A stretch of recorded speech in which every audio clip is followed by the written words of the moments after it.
Chers frères et sœurs, pour faire connaître son identité, Jésus va souvent employer des expressions métaphoriques tirées des éléments traditionnels et qui répondent pleinement aux nécessités fondamentales de la vie de ses auditeurs. Nous entendons « Je suis le pain de vie ». Je suis la lumière du monde. Je suis la porte. Je suis le bon berger. Je suis la résurrection. Je suis le chemin, la vérité et la vie. Et ce que nous venons d'entendre aujourd'hui, à savoir, je suis la vigne véritable. Selon l'évangile de Jean, la vigne, c'est le Christ et les sarments, ce sont les disciples. Ainsi, nous apprenons que nous sommes tous reliés au Christ comme une branche, reliée de manière vitale au tronc de l'arbre auquel il appartient.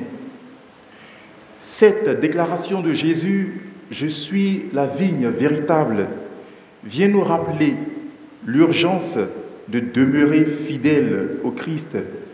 Et restant fidèles, nous porterions du fruit.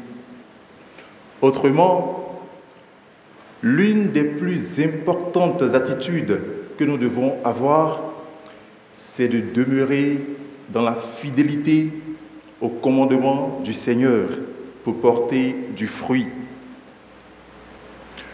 Demeurer, un verbe fréquent dans l'évangile de Jean.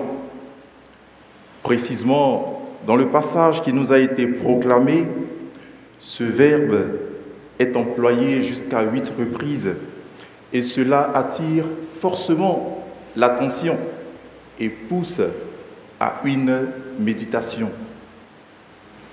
Lorsque Jésus nous appelle à demeurer en lui, il nous exhorte à être imprégnés de ses paroles, que ces paroles soient si fortement imprimées dans notre esprit et dans notre cœur, et qu'elles deviennent la force agissante dans nos vies. C'est ainsi que la parole de vie, ou qui redonne vie, doit séjourner, résider, bref, habiter dans nos cœurs. Si les hommes sont tantôt dociles, tantôt infidèles à la parole de Dieu, il est clair et sans aucun doute que la parole de Dieu en eux manque encore de stabilité et d'enracinement pour agir et leur faire porter de beaux fruits. Le refus de l'homme de demeurer dans la parole de Dieu ou de laisser la parole de Dieu demeurer en lui fait qu'il est semblable à un sarment qui se dessèche et qui finit par être jeté au feu. Toutefois, Jésus nous invite à demeurer en lui pour ne pas dessécher, mais porter du fruit. Car en dehors de lui, nous ne pouvons rien faire. Sans le Christ, tout est difficile. Sans le Christ, tout est ténèbres. Enfin, sans le Christ, notre vie tombe en ruine. Cet évangile interpelle ceux qui chercheraient hors de Jésus la source de la vie, la source du salut.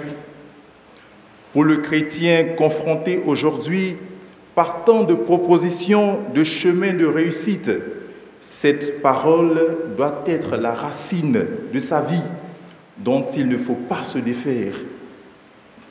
Car la vie de l'homme coupé de la source divine de la parole de Dieu sera un jour ou l'autre frappé d'infécondité.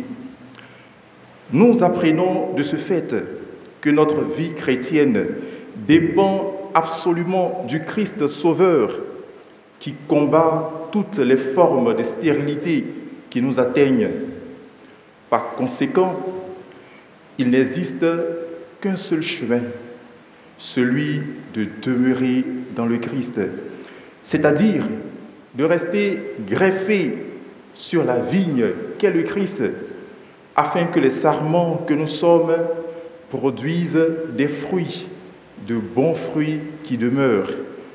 Le fruit n'est rien d'autre que la sainteté d'une vie fidèle à la parole de Dieu.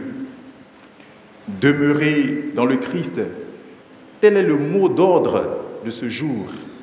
Que le Seigneur nous accorde cette grâce. Amen.